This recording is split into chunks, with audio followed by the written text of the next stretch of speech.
Have you ever wanted to share your faith but weren't sure how to get started?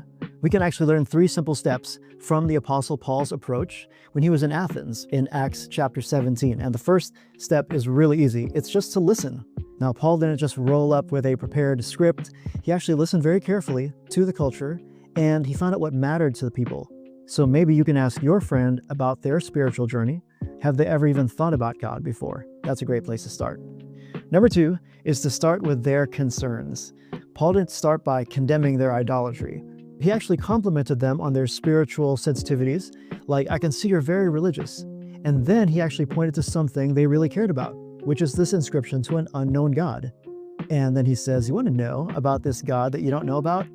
So let's start with their concerns. Maybe talk about God's heart for the poor, God's concern for justice, whatever it is, meet them where they're at. Step number 3 is to share the Bible's take on their deepest concerns. See, Paul showed them how God is actually the answer to what they knew was already missing in their lives. So once you know what they really care about, show how the Bible speaks to that. If they're wrestling with anxiety and they feel like nobody cares, well, you can care. Tell them about how you've experienced God's love, how you can cast all your anxiety on the Lord because He cares for us. So let's listen, let's start with their concerns, and let's show how the gospel speaks into these difficult spaces.